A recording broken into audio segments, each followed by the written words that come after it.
السلام عليكم، تحية طيبة للجميع. مرحبا بكم في الفيديو ديال اليوم. بالنسبة للمواضيع اللي غنتكلموا عليها اليوم، أول موضوع غادي نتعرفوا على الكوديتشي فيسكالي أو لا تيسيرا سانيتاريا. اش خصنا نديرو ملي تسكادي أو ملي تنتهي الصلاحية ديالها. غادي نتعرفوا على استعمال ديالها والدول اللي نقدروا نستعملوا فيه الكوديتشي فيسكالي أو لا تيسيرا سانيتاريا. بالنسبة للموضوع الثاني غادي نتعرفوا على البلاغ اللي جاء بالليمبس او جديد ليزي كورينتي واللي كتعلق بمده ديال الصلاحيه ديالو اللي تبدلات والشروط باش نطلبوا هاد ليزي. كنعرفوا ان ليزي كورينتي كيتقدم او كيعمل واحد طلب الى تغييرات الحاله الاقتصاديه ديالو، اما كان عنده ملك وباعه ولا ما بقاش عنده، او كان خدام ما بقاش خدام، ولكن كاين شروط باش نطلبوا هاد ليزي. ماشي اي واحد ما بقاش كيشتغل او اي واحد ما بقاش عنده الملك غادي عنده الحق انه يقدم الطلب. بالنسبه للموضوع الاخر غادي نتعرفوا على الخلاص ديال شيك الاطفال. فكنعرفوا ان الناس اللي يعني اللي كيستافدوا من دخل المواطنه غادي يجيهم اوتوماتيكمون، والناس اللي داروا الطلب كاين الناس اللي غيترفض ليهم او اللي ترفض لهم الطلب. غادي نتعرفوا على السبب وغادي نتعرفوا على الشهور اللي غادي تخلص ليمبس، وهذا جا في لا كومونيكاسيون او في واحد البلاغ ديال ليمبس على تويتر. قبل ما نبدا في المواضيع ديال اليوم او في الفيديو ديال اليوم، كنتمنى انكم ديروا اعجاب للفيديو وتخلوا التعليق ديالكم والاسئله في خانه التعليق تحت الفيديو. اما بالنسبه للموضوع ديال الكوديتشي فيسكالي او لا تيسيرا سانيتاريا، فكنعرفوا ان اي واحد عنده الحق انه يحصل على الرقم الضريبي، وكل شخص عنده الرقم ديالو او الرقم الضريبي ديالو. بالنسبه لا تيسيرا سانيتاريا او الكوديتشي فيسكالي سكيدا، لان كنعرفوا كاين الورقه اللي كتعطيها الجنسيه ديال الانتراتي، وهذيك يقدر يحصل عليها اي واحد كي كانت عنده الاقامه كي ما كانتش عندوش، كي كان عنده البرميسو او لا. حنايا اليوم غادي نتكلموا على لا تيسيرا سانيتاريا بالنسبه للناس اللي عندهم الحق في لاسيستنسا سانيتاريا ناسيونالي. فكنعرفوا ان الكوديتشي فيسكالي كيتستعمل باش نشرو الدواء الاستفاده من تخفيض الضرائب. كناخذوا به المواعيد ديال التحاليل في السبيطار، كنديروا به يعني لي فيزيتي او لي فيزيتي بصفه عامه اللي كتعلق بالصحه. وكاين استعمال اخر للكوديتشي فيسكالي اللي مجموعه من الناس ما كيعرفوش، وهو انها كنقدروا نستعملوها في بلاصه لو سبيد او للدخول على المواقع ديال الاداره العموميه. فكنعرفوا دابا كنقدروا ندخلوا لاي موقع، بحال ناخذوا مثلا الجنسيه ديال الانتراتي كندخلوا اما بلو سبيد، كندخلوا اما بلا كارتا الكترونيكا، كنقدروا ندخلوا حتى بلا تيسيرا سانيتاريا اللي كيكون فيها تشيب، يعني كتكون فيها او كيكون فيها داك المربع اللي كيكون في البنكومات. ولكن قبل ما كيستعمل ماشي اي واحد عنده لا تيسيرا سانيتاريا يقدر يستعملها ويدخل بها المواقع في بلاصه لو سبيد او عندها نفس الاستعمال ديال سبيد. فاي واحد بغى يستعملها خاصو يفعلها، يعني يدير تفعيل ديال هاد لا تيسيرا سانيتاريا. بالنسبه لمده الصلاحيه كتكون غالبا 6 سنين. المشكل اللي كاين دابا عندها كيكون الصلاحيه ديالها او الجنسيه ديال الانتراتي كتعطي الناس اللي عندهم رخصه الاقامه محدوده المده، يعني البرميسو دي سوجورنو كتعطيهم حتى ديك لا تيسيرا سانيتاريا كيكون عندها نفس الصلاحيه ديال البرميسو. فلهذا كيلقى الشخص قبل ما يسالي ليه البرميسو ان لا تيسيرا سانيتاريا حتى هي كتسالي، وهذا يعني كيخلي بزاف الناس انهم يمشيو للجنسيه ديال الانتراتي كيطلبوا الرينوفو ديال الكوديتشي فيسكالي.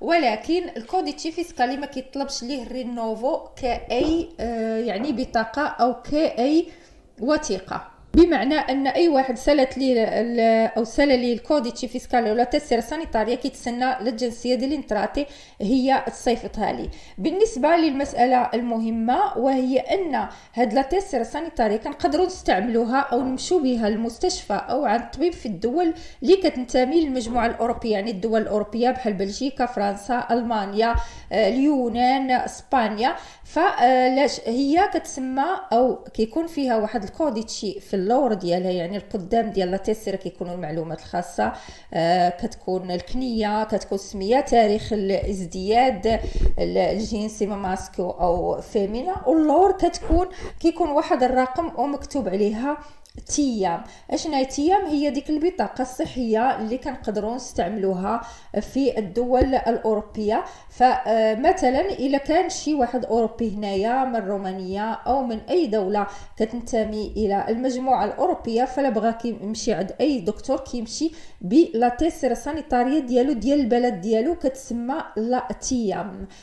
فلهذا اي واحد يعني لقى راسو او تواجد في دوله اخرى ومرض او اي مشكل صحي فعنده الحق انه يداوى بنفس الطريقه اللي كيداوى بها هنايا بايطاليا او الدوله ديالو الاوروبيه، يعني هو محتاج انه يخلص لا فيزيتا.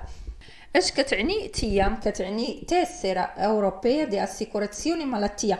فكتلقاو هاد الكتبه في مكتوبه اللور ديال البطاقه او ديال لا تيسير سانيتاريا، كاين داك السيمبول ديال المجموعه الاوروبيه. فالتيسيرا اوروبيه ديال اسيكوراسيوني مالاتيا بالعربيه هي بطاقه اوروبيه للتامين الصحي، وكيقولت مستعمله او صالحه للاستعمال في جميع الدول المنتميه الى المجموعه الاوروبيه.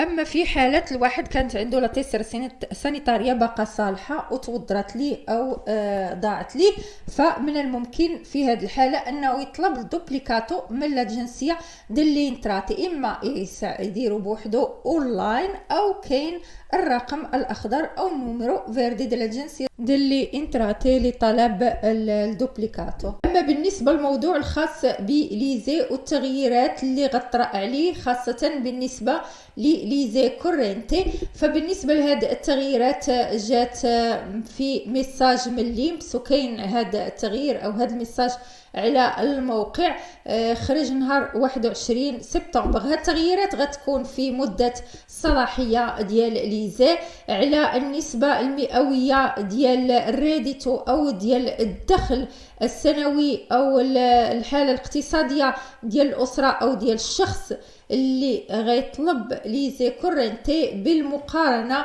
مع ليزي او الدخل اللي غيتحسب به او اللي تحسب به ليزي اورديناريو.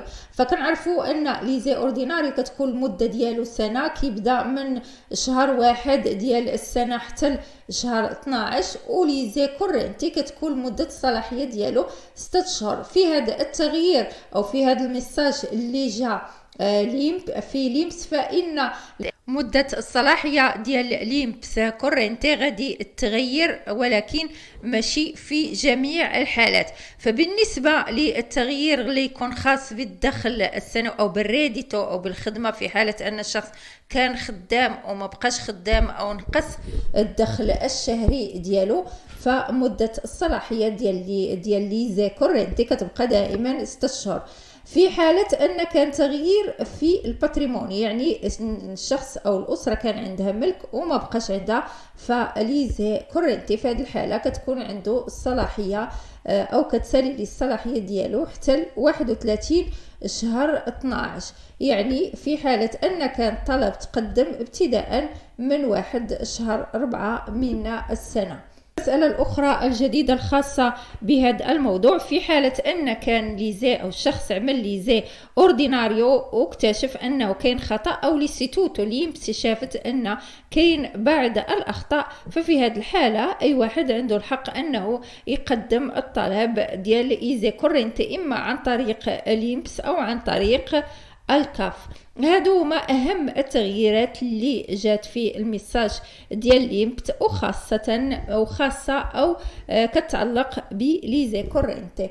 أما بالنسبة للموضوع الخاص بشيك الأطفال، ففي بلاغ من ليمبس عن طريق تويتر، ففي هذا البلاغ أو هذا البلاغ كتقول ليمبس بأن شيك الأطفال أو الدفع ديال شيك الأطفال غادي يكون ابتداء من 27 شهر 9، ولكن غادي تخلص غير شهر 7 وشهر 8، بمعنى أن شهر 9 غادي يكون إن شاء الله في الشهر اللي جاي أي شهر 10.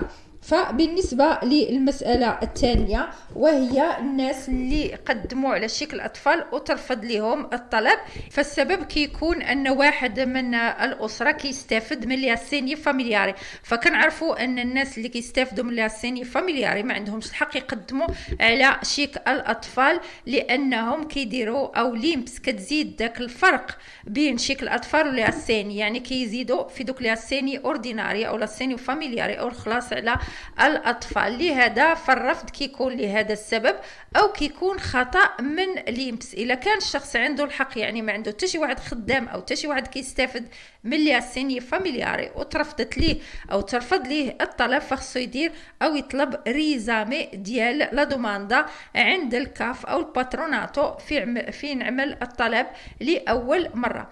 كنتمنى انكم تكونوا استفدتوا من الفيديو ديال اليوم. تلاقوا ان شاء الله في فيديو جديد في موضوع جديد كيتعلق بقضايا الهجرة والمهاجرين. ما تنسوش تخلوا الاسئله ديالكم تعاليق في خانه التعليق تحت الفيديو. كنشكركم دائما على الاسئله، كنشكركم على المشاهده، كنشكركم على اللايك، وكنشكركم على التعاليق ديالكم. تلاقوا ان شاء الله في فيديو جديد وفي مساله جديده كتخص قضايا الهجرة والمهاجرين.